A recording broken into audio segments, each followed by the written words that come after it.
was to Bonnie Wise that we're going to read for you. It leaked to the public. So we'll get that for you here in just a couple minutes. We're talking about the NFL draft, and I want to talk a little bit more about, I think the Buccaneers, the more and more I look at it, they're going to go offense. If they're stuck at pick 15, I think ultimately Jason Light wants to move back. So I originally had to take a couple weeks ago that I think if they try to replace Mike Evans in round number 1, it's probably a big mistake. I'm going to retract that a little bit, because if that's the way that the cards fall, and that's the route, that's what the route they have to go, I don't necessarily hate it. The more and more I think about it, and I know everybody wants defense, and you guys need to relax on that, because it doesn't matter who they draft at 15. There's a good chance whoever that defensive player isn't going to make you better this year. You know what I mean? And it's not like the defense is going to be better or worse if he doesn't go defense. I think you can actually get somebody on offense who could probably help you this year, right? You draft the guard out of Penn State, could probably start for you left guard right away. He'll be competing with that job with Ben Bredesen. If you get Kenyon Sadiq, he's absolutely going to be a playmaker right away. You can line him up in the X, which you don't have anymore without Mike Evans. He's different than anybody you have on this roster. And enough with, well, they just gave Cade Otton $10 million.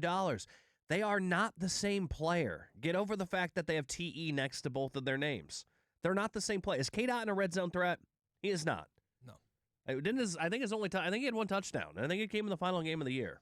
Maybe I'm wrong on that. But I don't think he is a red zone threat, and I don't think anybody else would think he is either. Where Kenyon Sadiq is.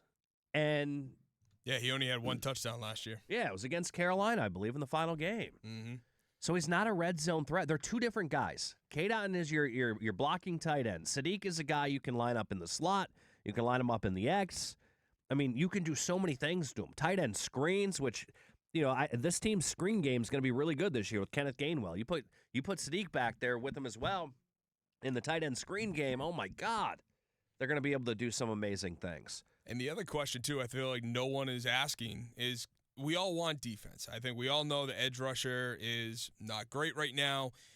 What if the Buccaneers drafted a guy who comes in and needs time to develop, who is not going to be the instant playmaker that we're all hoping for? Yeah, I think there's two of those instant playmakers possibly, Arvell Reese, David Bailey, and they're not going to be able to get their hands on any of them. The only other guy with a certified first-round grade at edge rush is Arvell Reese, David Bailey, Reuben Bain Jr. None of those guys are going to be on the board at 15.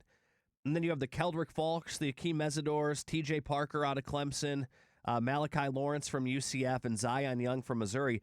They all have first to second round grades. So those are iffy. Those are guys that could fall in round number 2. You're going to end up reaching on one of them.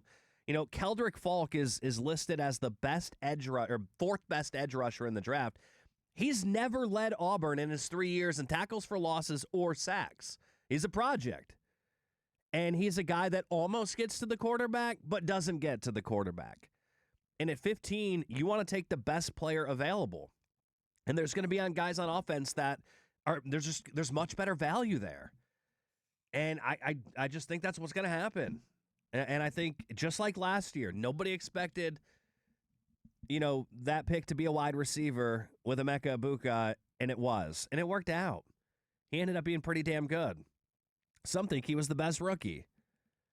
So I think if Jason Light, because we got a text here that talks about, there's a text here that said, it's sad that Jason has the mindset to not help this defense and Todd will be fired starting all over again.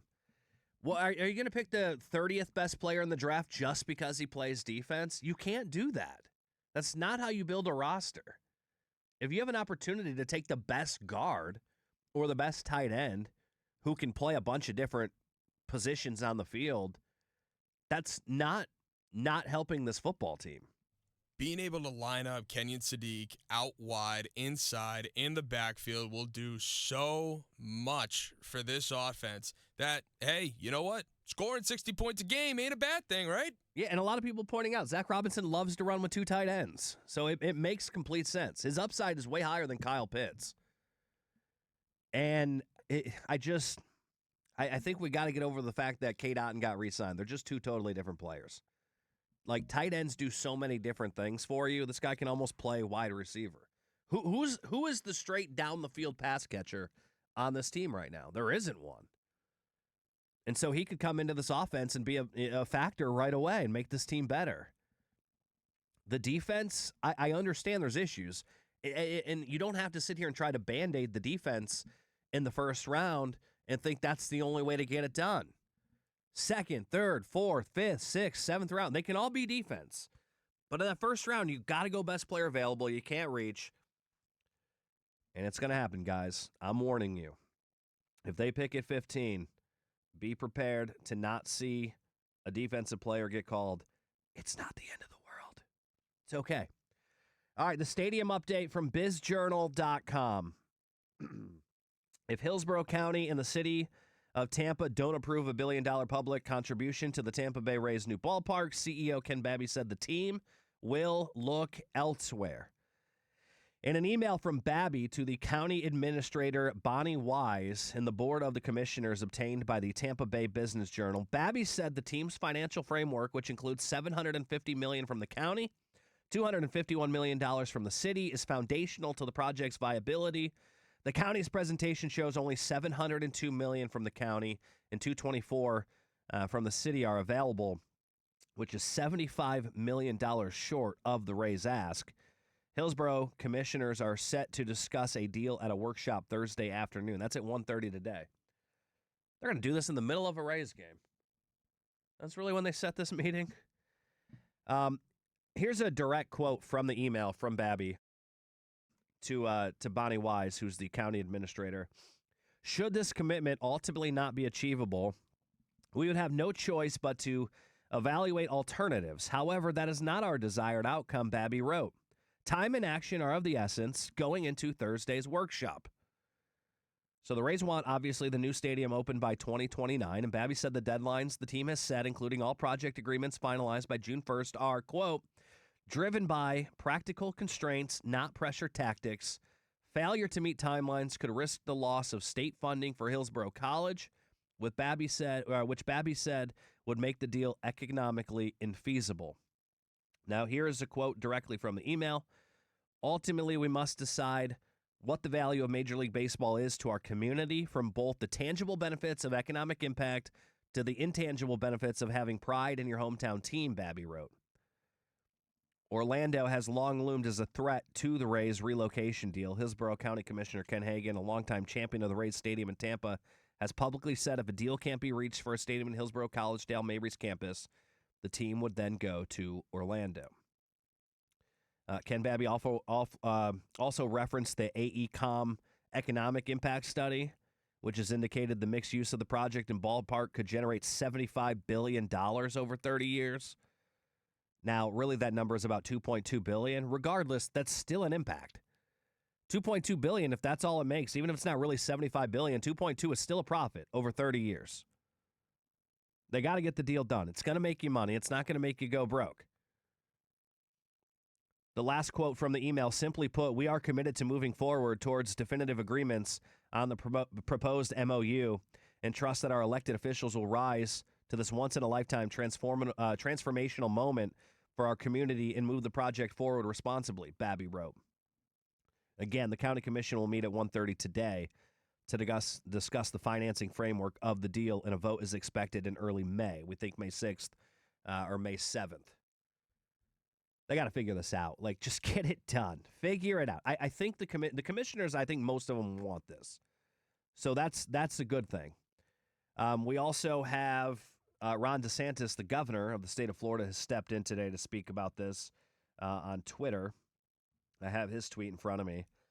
It says the construction of a new Rays stadium and surrounding entertainment district will ensure that Rays baseball remains in Tampa Bay for the long term, will be good for Hillsborough College, and will transform the Dale Mabry site into an economic asset that will benefit the city, county, and region. As leaders in Hillsborough convene to forge a path to keep MLB in Tampa Bay, I hope the commissioners keep an open mind and consider the potential of the full spectrum vision for the site that goes beyond baseball, which can enhance the economy and culture of Hillsborough County for years to come. Let's get it done. And he's right. It's got to go beyond baseball. If it's just a baseball stadium, you're not going to get your money back. it's got to be more than a baseball stadium, which that's the plan. It's a big, massive real estate project. And if you get it done, it's going to make you some money. We're already a vacation destination. Yeah, to bring a brand new stadium with all the extras that are going around with it, hotels, restaurants, everything, that's going to add so much more. Yeah, hopefully we'll get an update out of this meeting, what happens there today, and we can bring that information to you tomorrow or maybe even later on today. But a deal's got to get done. Ron DeSantis, who previously didn't believe in tax funding going towards stadiums, now he does. He sees the value in it. So let's get it done. Let's get us a stadium. I'm tired of talking about this.